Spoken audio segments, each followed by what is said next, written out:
Добро вечер. Започнува централниот дневник на телевизија Кучани. Во него донесуваме. Одржана конференција за нисконапонските ресурси во Југоисточна Европа. Презентирани искуствата од Кочанскиот геотермален систем со искористување на биомасата со геотермална енергија. Водниот потенцијал на Кочанскиот регион ќе биде искористен за изградба на 2 мали хидроцентрали. На поникван на Осоговските планини пуштени во употреба топовите за вештачки снег. Во образованието започна да функционира е-дневникот, што покаже искуството во Основното училиште Никола Карев. Започна новогодишното украсување на градот Кочани. Со информациите од дневникот почнуваме веднаш по рекламите. Останете со нас.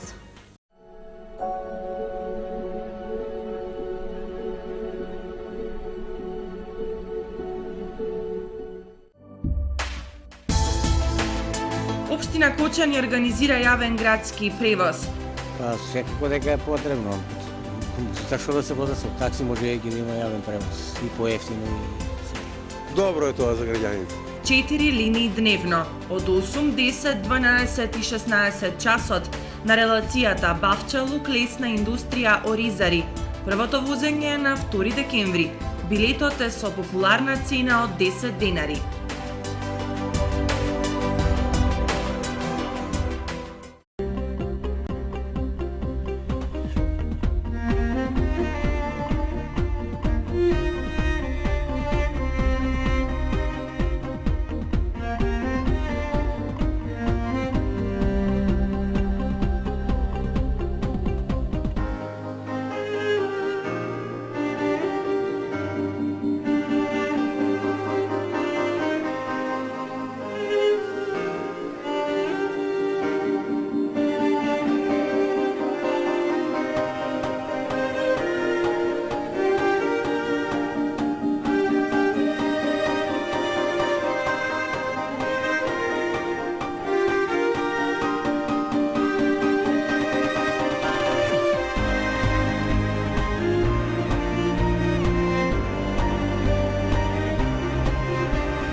Сончеви колектори, термосол Кочани. 20-годишното искуство и стручност на инженер Никола Соколов, вградени во сончеви колектори, ви гарантираат сигурна заштита и благодет во домот. Зошто да плаќате скапа струја? Вградете термосол систем за загревање на водата од сонцето и уживајте преку целата година. Сончевите колектори се најисплатливата инвестиција на секое семејство, а Термосол е единствената фирма која ви дава техничко упатство и гарантен лист. Обезбедува резервни делови за 10 години. Не чекајте, вградете колектор за да ја почувствувате енергијата на сонцето.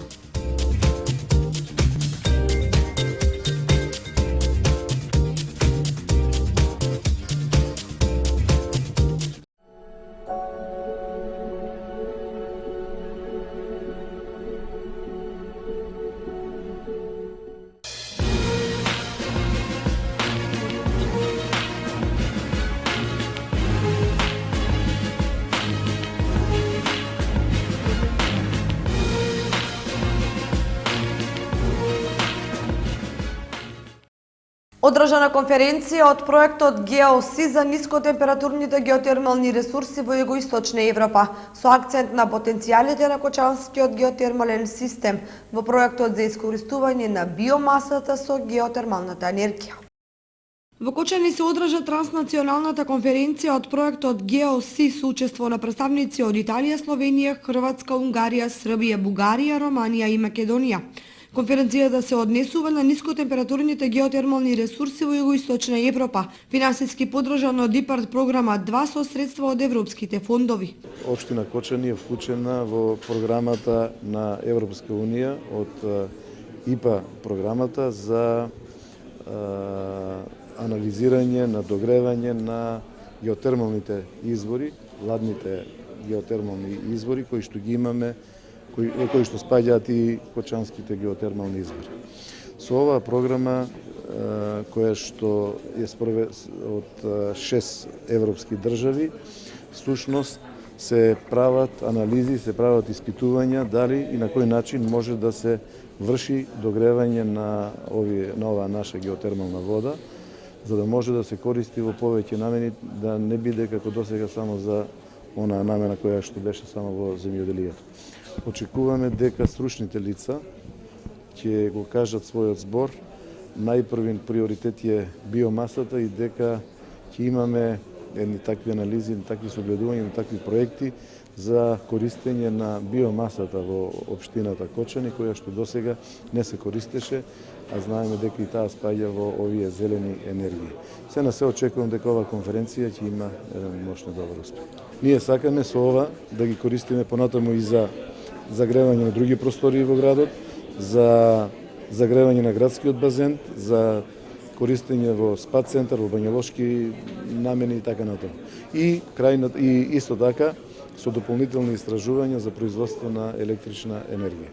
Конференцијата ја следеше и државниот секретар во Министерството за економија Анче Трифунов, кој истакна. Владата на Република Македонија има превземена обврска и намера да до 2020 година 20% од вкупното производство на електрична енергија, како и на други видови на енергија, биде од обновливи извори.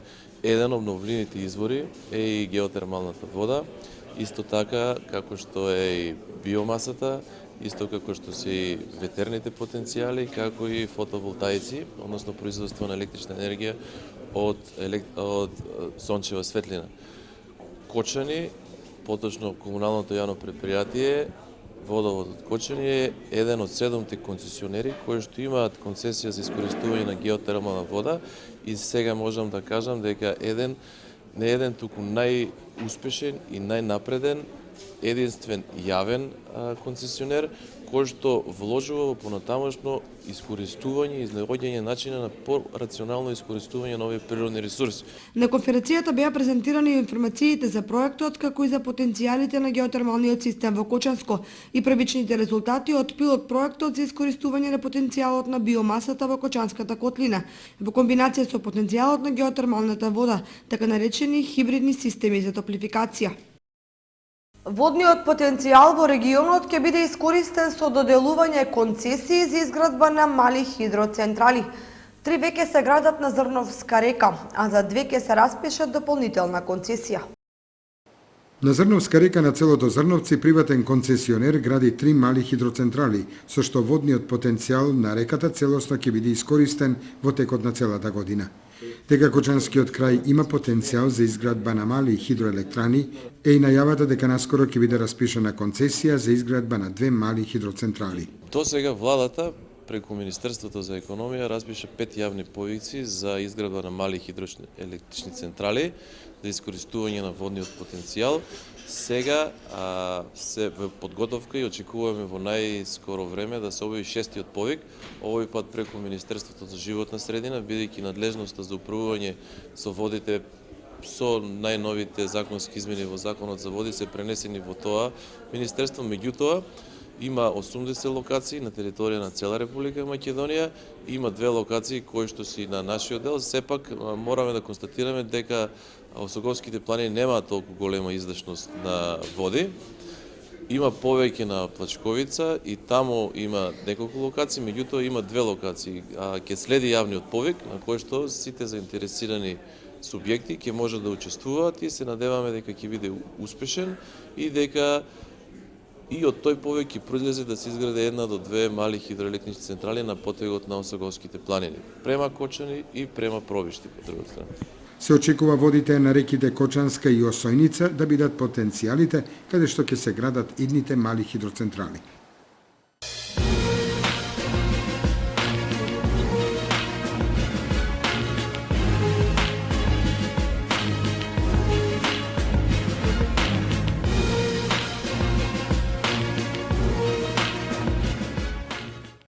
Осогово станува збирно место за ски љубителите.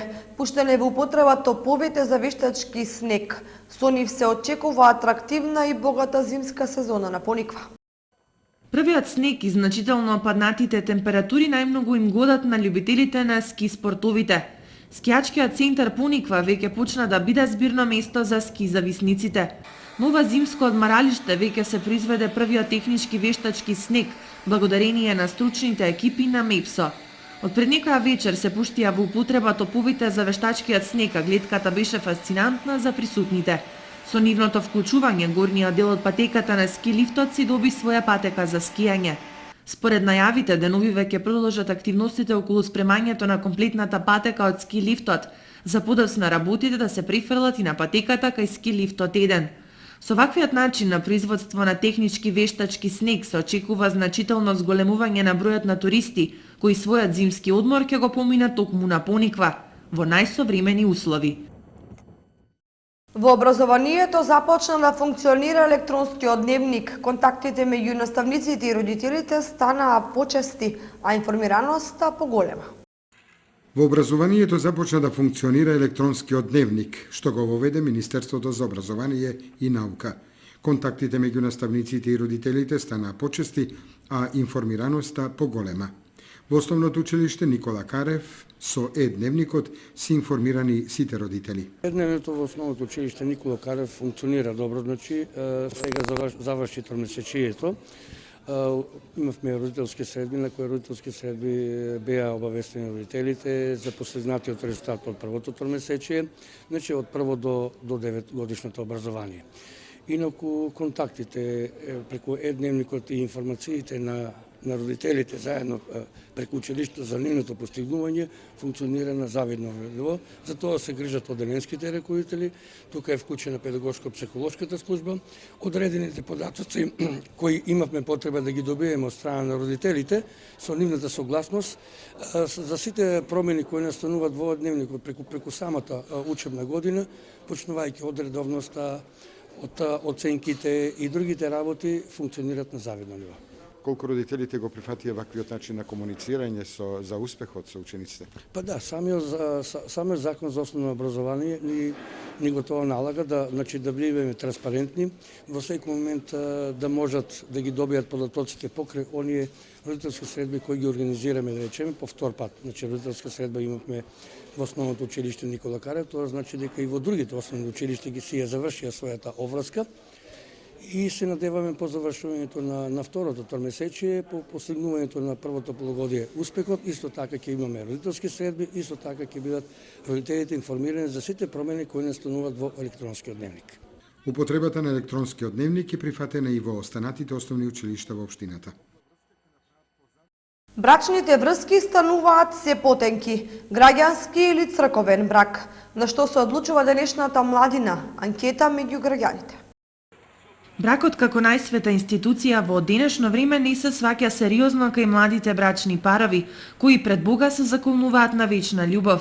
Затоа говорат најновите статистички податоци кои алудираат на тоа дека во првите 9 месеци од годинава веќе имало 1576 разводи, а ако на горниот тренд продолжи ќе има околу 2000 разводи најмногу досега во земјава.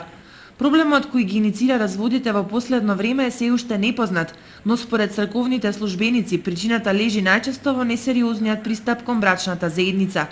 Затоа денешната младина избегнува да склучи црковни бракови и се определува за граѓанскиот, кој на некој начин е полесен за раскинување. Обична правна процедура. Еве што мислат кочанчани на оваа тема. Верувам, ја водам баба 54 години во брак сме. Да. И во црква ли сте венчани? Да, во црква. Што според вас е кој брак е поважен, граѓанскиот или оној црковниот? Црковниот е поважен. После државни онај што се регистрират во собрание, да. Црковниот. Што знам, во црквата повеќе верувам, неколе на другите? Па мислам дека црковниот победи. Граѓанскиот си е друг. Тоа е Божја работа. Љубовниот брак. За значењето на црковниот брак, ѓакон Димитар Арсовски вели дека причината за разводите е недоволно информираната младина за сериозноста на брачниот завет пред Бога. Според светоотечкото поимање на бракот е заедница меѓу мажот и жената, но според некои толкувања бракот не е само еден вид заедница меѓу двата пола, меѓу машкиот и женскиот, туку тоа представува изедничарење со Бога. Значи како што Бог е Тројца, Отец, Син и Светиот Дух, така и бракот е една заедница меѓу мажот, жената и Бога. Значи за наша голема радост на целата црква, значи кога зборувам за црква, не зборувам само за вработените овде во храмот и за нас свештениците, туку за сите оние луѓе кои што веруваат и исповедаат дека Исус Христос е вистински Бог. Младите се во зголем број се враќаат кон црквата, односно правилно и вистински ја разбираат православната наука и православниот начин на живот и се трудат да живеат така, па така поголем број брачни парови правилно пристапуваат и ја разбираат светоста и значењето на Божиот благослов кој што се дава на светата тајна брак, бидејќи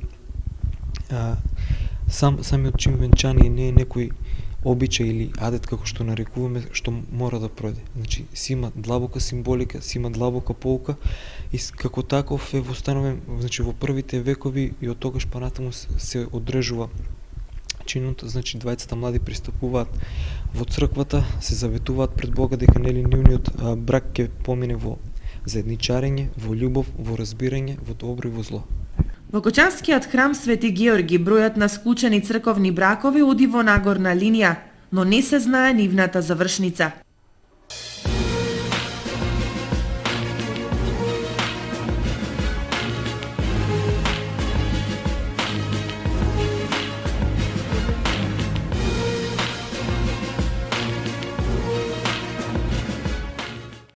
Нова содржина кај манастирот Добра вода кај Оризари, изградена нова чешма со помош на мештаните и локалната самоуправа. Иницијативата за изградба на чешма во комплексот на манастирот Добра вода беше прифатена од местното население и градоначалникот Радко Димитровски. Чешмата деновиве изградена и таа ќе им служи и на верниците и на посетителите. Потеко беше на градоначалникот Радко Димитров на општина Кочани дека сакате ли чешма да ви направиме? И ние прифанаме од нив да биде се материјало, а од нас да биде работната рака. Исто тоа ни се да треба се материјалите се. Ние од манастирот удолу на 200-300 метра од скалата изведеме изворче, вода, доведуваме на пример од манастирот резервар од 1500 кила и тај го спроведуваме. Еден дел иде цревото во кујната две чешми со судопер и едно дел иде во двор овде, 3 чешми вода, а најголемиот прелив иде таму кај над скарата долу, таму затоа и таму ќе направиме чешма. Имаме од скала природна вода, по природен пат, здрава вода, чиста вода за пиење. Ќе биде слава на манастирот. За слава на манастирот и онака, да, верниците имаат вода за секој време и онака ако ќе си доаѓаат на викенд, верниците исто има вода и во кујната и во дворот и чешмите се. Ова е уште една нова содржина на овој добро познат манастирски комплекс, кој станува се попосетен од страна на бројни верници и посетители од цела Македонија и странство. За новогодишните и божикните празници Кочани ќе блесне во празнична атмосфера, украсено со новогодишни светилки низ целиот град. Општина Кочани пред 2 недели започна со подготовките за украсување на градот за престојните новогодишни и божикни празници. Како што ни најави одговорните од општината, оваа година од буџетот се планирани 250.000 денари за обновување на новогодишните украси.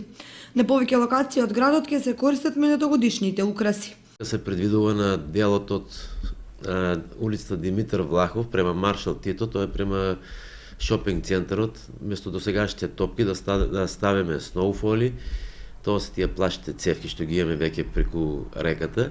Исто така се предвидува во потегот на реката меѓу сноуфолите да се стават сијалички и на шопинг центарот предвидуваме на 3 страни од шопинг центарот да се става, да биде украсен со украси кај што пише срекна нова година со машни, звонци, исто така да биде украсен и домот на културата со вакви украси. Така да некои поголеми инвестиции не правиме оваа година, бидејќи средства се ограничени, со постоечките елементи, ќе гледаме повторно градот да биде убаво украсен и оваа година. Околу 60% се поставени новогодишните украси во градот, со што за 2-3 недели се очекува градот да добие вистински новогодишен лик. Од денеска па се до Божик, православните христијани со пост и молитва ќе го слават рожденството Христово. За сите православни христијански верници кои се водат според стариот јулијански календар, денеска започна 6-неделниот Божиќен пост. Постот ќе трае 40 дена, односно до Божик 7 јануари, денот на раѓањето на Исус Христос. Бидејќи датумот на Божик не се менува, постот секоја година почнува на 28 ноември, а завршува на Бадник 6 јануари. Христијанскиот пост е воведен по примерот на Исус Христос, кој 40 дена поминал во пустина во пост и молитва. Постот представува духовна и телесна подготовка на човекот за влез во тајната на предстојниот празник.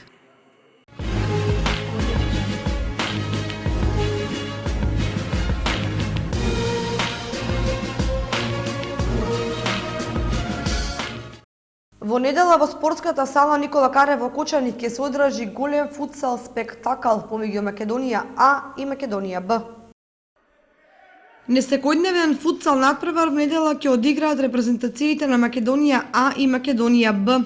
Организаторите најавуваат голем футсал спектакл кој ќе биде збогатен и со музички точки и голема забава.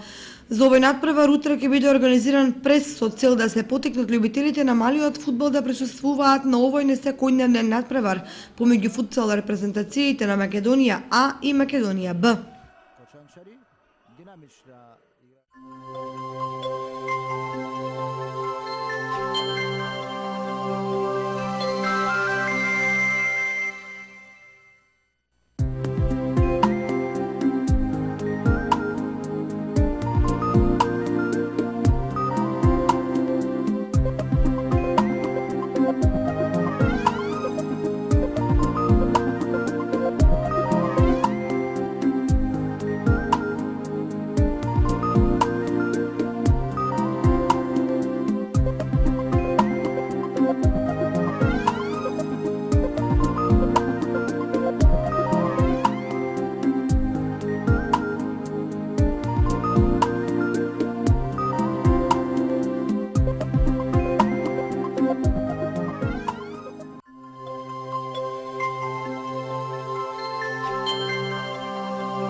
Со временската прогноза го завршуваме и централниот дневник на телевизија Кочани. Ви благодариме за вниманието со кое не сте левте. Имајте пријатна вечер, довидување.